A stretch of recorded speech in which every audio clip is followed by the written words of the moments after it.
Nagdala rin daw sila ng maletang may pera kay dating Senator Antonio Trillanes IV. Ibinigay kay Sonny Trillanes ang pondo para sa pag-asikaso sa mga ICC investigators. Sa politika ng Pilipinas ngayong 2026, isang pangalan ang patuloy na umiikot sa balita at kontrobersya, si Antonio Trillanes IV. Isang dating sundalo, dating rebelde, dating senador at matapang na kritiko ng gobyerno, ngayon ay nahaharap sa isa sa pinakamabigat na alegasyon sa kanyang buhay. Umano'y tumanggap siya ng $2 milyong na suhol mula kay Zaldico, ipinadaan sa 18 lalaki na nagpakilalang dating Marines. Sinasabi ng grupong ito na ang perang ito ay ginamit para punduhan ang operasyon ng International Criminal Court laban kay Rodrigo Duterte at bahagi rin ng mas malawak na kickback scheme sa ilang flood control projects. Upang gawing formal ang kanilang paratang, nagsumite sila ng notarized joint affidavit sa Office of the Ombudsman noong Pebrero 26, 2026. Hindi nagpatinag si Trillanes. Mariin niyang itinanggi ang aligasyon at tinawag itong gawa-gawa at propaganda para sirain siya. Bilang tugon, magsasampa rin si Trillanes ng cyber libel case laban sa kanila. Hindi natin pwede palagpasin yan. So, hindi po tayo madidistract dito at hahabulin natin itong mga ito. pero bago po ang lahat, baka pwedeng palike muna ang video na ito. Isang simpleng click lang, pero malaking tulong yan sa aming mga content creators para makagawa pa ng mga kwentong gaya nito. Maraming salamat po. Para kay Trillanes, malinaw na layunin ng alegasyon ang ilihis ang atensyon ng publiko mula sa mga legal na kaso laban sa kampo ng Duterte at para pahinain ang kanyang kredibilidad bilang isa sa pinaka-vocal na kritiko ng dating Pangulo. Ngunit ano ang ebidensya? Sa ngayon, isang 31 pahinang affidavit lamang ang hawak ng grupo. Detalyado rito ang oras, lokasyon at paraan ng paghahatid ng pera sa maleta at paper bag. May sinasabing iba pang dokumento at materyales pa na isinasa ilalim sa pagsusuri ng ombudsman. Ngunit wala pang bank records, video o litrato na mag-uugnay kay Trillanes sa $2 million. Mas komplikado pa ang sitwasyon dahil sa pahayag ng Philippine Navy. 4 sa 18 lalaki ay hindi kailanman naging Marines at karamihan ay dishonorably discharged dahil sa paglabag sa disiplina. Maging ang ICC ay nagpahayag na self-funded at independent ang kanilang operasyon at hindi tumatanggap ng pera mula sa politiko. Dahil dito, seryoso ang pagdududa sa kredibilidad ng mga ex-Marines. Hanggang ngayon wala pa ring smoking gun na nagpapatunay sa alegasyon. Upang mas maintindihan ang konteksto, kailangan nating balikan kung sino si Trillanes. Ipinanganak siya noong August 6, 1971 sa Maynila.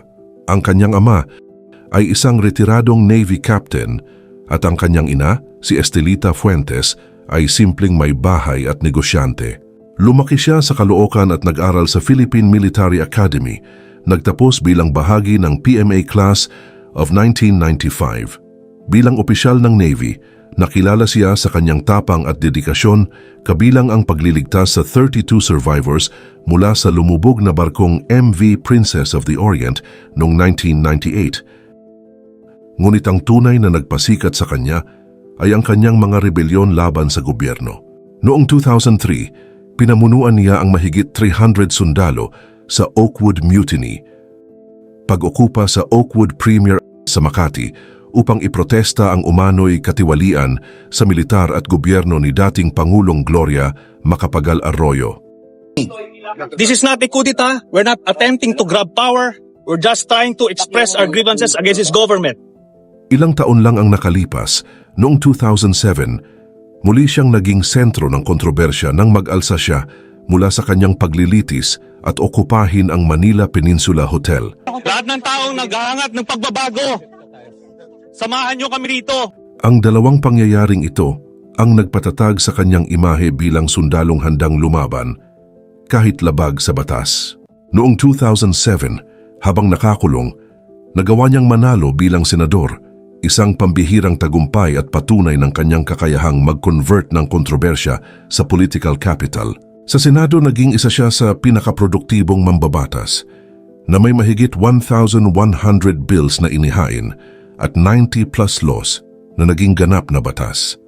Kilala rin siya bilang matapang na fiscalizer at kritiko ni Duterte, lalo na sa war on drugs. Sampalin ko siya sa publiko. Hindi, wala naman. Ngayon na. Wala pong ganunan. Mr. Chairman. I'll give you, sasampalin ko sa Mr. Chairman.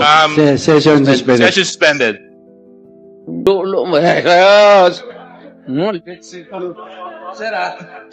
Ngunit hindi lahat ay taga-suporta.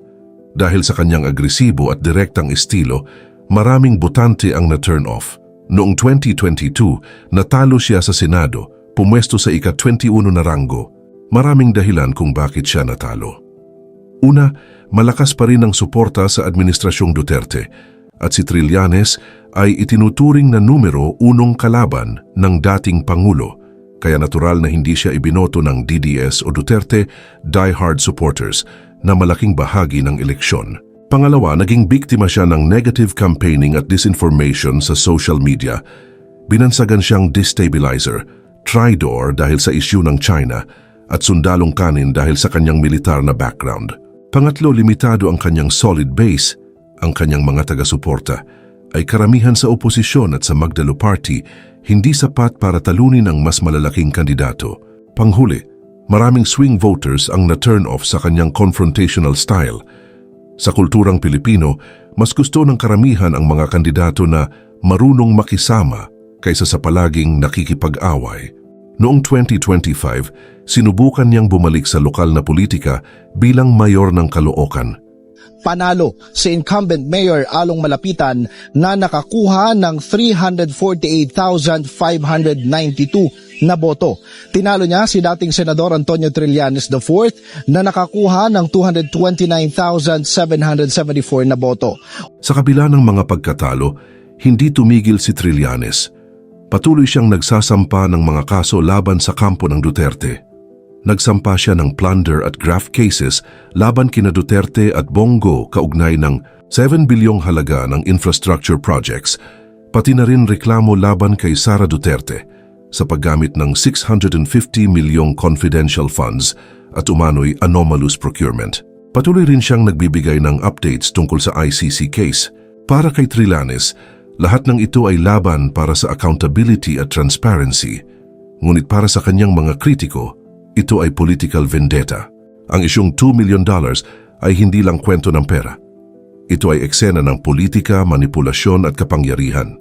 May paratang, may kontraparatang, may affidavit, may cyber libel, pero wala pang pinal na hatol. Sa mata ng publiko nananatili ang tanong, sino ang nagsasabi ng totoo, sino ang may motibo, at sino ang mananagot? Si Trillanes ngayon ay nagtuturo sa University of the Philippines at Ateneo de Manila University at bilang chairman ng Magdalo Party, patuloy siyang aktibo sa politika at pagsusulong ng accountability sa gobyerno. Hayagang inendorso niya ang mga kandidato ng oposisyon na laban sa mga Duterte at patuloy na pinapaalalahanan ng publiko tungkol sa mga kaso ng katiwalian. Sa huli, si Antonio Trillanes IV ay nananatiling isa sa pinaka-polarizing na figura sa politika ng Pilipinas. Isang tao na hinahangaan ng ilan, kinamumuhian ng iba, at patuloy na sentro ng kontrobersya. Ang 2 milyong aligasyon, ang mga ex-Marines at ang mga cyber libel cases ay ilan lamang sa mga kabanata ng kwento na bumabalot sa kanyang pangalan. Sa politika, tulad ng sa buhay, malinaw ang isang bagay. Si Trillanes ay hindi nawawala sa radar ng bansa at ang bawat hakbang niya ay minomonitor at sinusuri ng publiko, ng media at ng kanyang mga kalaban.